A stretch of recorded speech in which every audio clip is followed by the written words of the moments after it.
Today we are talking about Star Wars Visions, the brand new series on Disney+. I'll give you my thoughts, the good and the bad, but I'll stay away from spoilers, so don't worry if you haven't seen it just yet. And afterwards, stay tuned for a sneak peek at a new Patreon bonus song. It's all coming up in just a minute.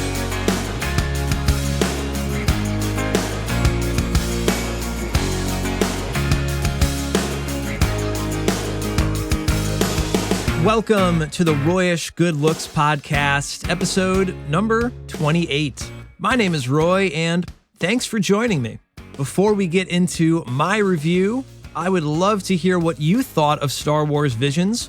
Have you seen it? What did you think of it? Or are you just skipping it altogether? Leave me a comment if you're here on YouTube, or drop a review if you're listening on any podcast apps. If you're not quite familiar with it yet, it's not a TV show series in the traditional sense. It's 9 standalone episodes produced by a handful of different anime studios. They're about 10 to 15 minutes each, and the stories are all brand new, but not tied into the overall Star Wars canon. So it's a pretty unique thing for Star Wars to be putting out.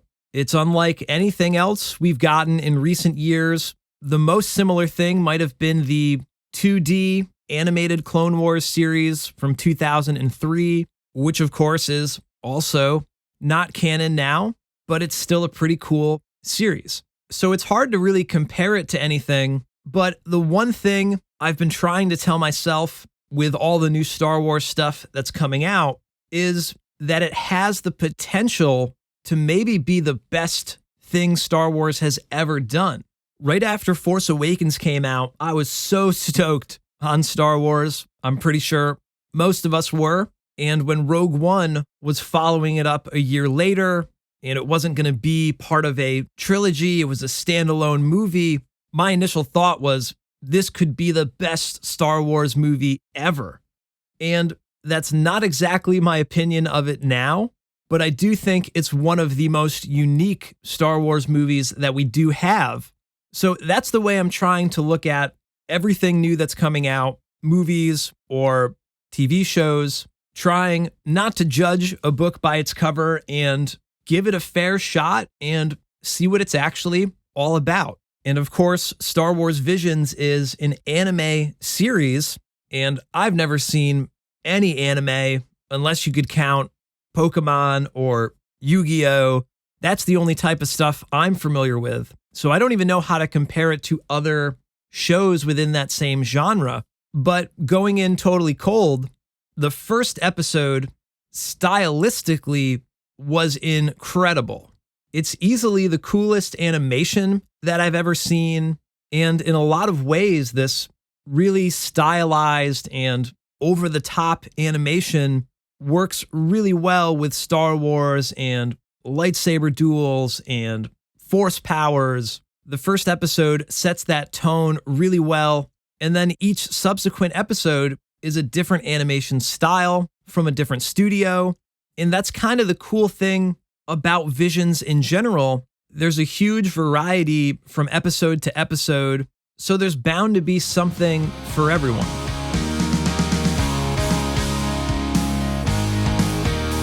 Aside from the animation, there is a lot of new music. I'll have to revisit some of the episodes to really absorb it. I don't think they have a soundtrack available for it yet. Even though I love music, sometimes I miss it the first time through watching something. You want to feel the music rather than hear it if you're supposed to be sort of immersed in a story. There were a few kind of classic John Williams orchestrated moments, but I'd say most of it felt more similar to something like The Mandalorian, where the instrumentation is not exactly what you would expect. It's not always strings and horns. Again, there's a huge variety in sounds. I really love the music in the last episode, Akakiri. There's a sort of like beep boop synthesizer melody with some really cool percussion behind it. I can't say it felt like Star Wars to me, but it was still really cool. I also love that even though these stories aren't canon and they're not even connected from episode to episode, they clearly find ways to tie it back into Star Wars.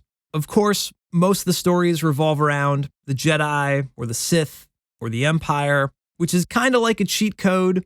Obviously, lightsabers in the Force and TIE fighters are clearly Star Wars, but there were a lot of nods to some more easily overlooked tradition. A few episodes started with voiceover intros, which to me kind of felt like the opening crawl, although I would have loved if some of them had a formal crawl, but it feels like that was their own take on it.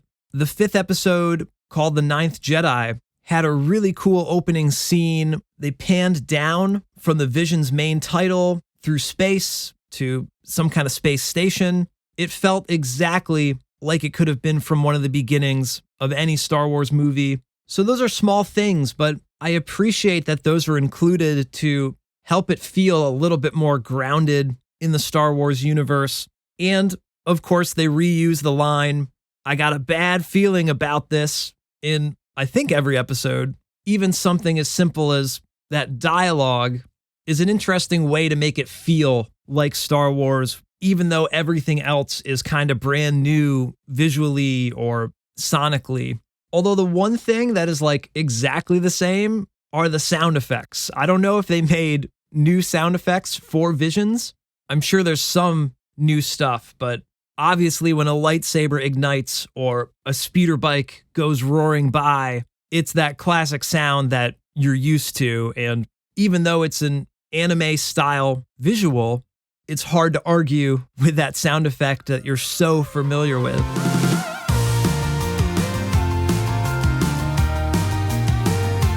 So there was a lot to like, but there was some stuff that didn't connect, at least for me. As a whole, I'd say I'm kind of indifferent on the series.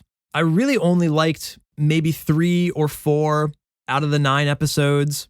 The rest were actually kind of hard to get through. So definitely expect kind of a wild ride if you haven't seen it yet. Every episode is completely different. Like I said, it's not like a regular TV series. But out of all of them, I'd say my favorite was either The Elder or The Ninth Jedi. They just felt like the most grounded Star Wars stories to me. Now, I have to talk about episode 2, Tatooine Rhapsody, which, believe it or not, is an episode about a rock band. They literally said in the behind the scenes that they knew this episode would be either a hit or a miss. I love the idea of a Star Wars musical, and obviously I love upbeat pop punk kind of stuff. They said the Ramones' Blitzkrieg Bop was the inspiration for the band's music in this episode, but unfortunately, this is my least favorite episode of the bunch. It was so far left field.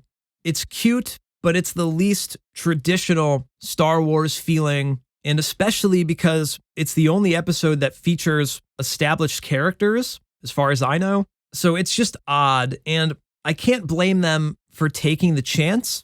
I think that's the whole point of Star Wars Visions. You know, they say at the end of every episode that this was inspired by Star Wars. I know that description is often used in TV shows and movies in the credits, but I think that's a really romantic way to look at it. It's just a new take on the universe. It's not trying to rewrite anything or take it over. And if you watch the first behind the scenes episode, when you go to the show page, there's the extra tab. They're kind of in a funky order, but there's an extra called Filmmaker Focus Origins. And I think that 1 7-minute behind the scenes video probably does a better job of explaining what the heck Visions is and why it exists better than a lot of the commercial marketing. Visions was apparently a project that George Lucas enlisted artists and creators to put their own spin on Star Wars visuals, which after watching that, it's like, all right, I didn't get it before. Why should I care about all these non-canon stories? but it makes more sense from that perspective that you're inviting other artists to share their vision. Pun clearly intended. There's no better name, and the day is coming soon when it will be unleashed. I'm sure we'll see some of these stories explored further in some form or another down the line. And Disney, if you're listening and you want to do more pop punk Star Wars, I'm available. And speaking of pop punk, let's take a listen to this month's Patreon bonus track, Let the Past Die. Galaxy, I'm not fulfilling my destiny. I wanna be free of this pain. I have everything to gain. I wanna be free of this pain. Of this pain. Let the past die. Let the past die. Let the past die. Kill it if you have to. Let the past die. Let the past die. I waited so long for my family. Can't you see? Where do I belong in this galaxy? And what is my destiny? I wanna be free of this pain. I need someone to show me my place. I wanna be free of this pain. Of this pain. Let the past die. Let the past die. Let the past die. Kill it if you have to. Let the past die. Let the past die. Let the past die. Kill it. If you'd like to hear the whole song, join my Patreon at the bonus tracks tier, and I will send you unreleased songs every month. When you sign up, you'll be helping support this show and my music. Plus, patrons get other cool perks like Q&A, Ask Me Anything threads. I'll check out your music, your art, whatever you make, and give you my personal feedback. And you can even get your name listed as a producer on new podcasts and YouTube videos. So head to patreon.com/RoyishGoodLooks and sign up today. Thank you to all of my patrons. Otherwise, follow me on socials at Royish Good Looks, join our private Facebook group called Royish Good Looks, and share this show with someone you think would enjoy it. I really appreciate the support. Every little bit helps. So thank you for listening today, and I'll talk to you on the next episode. Take care.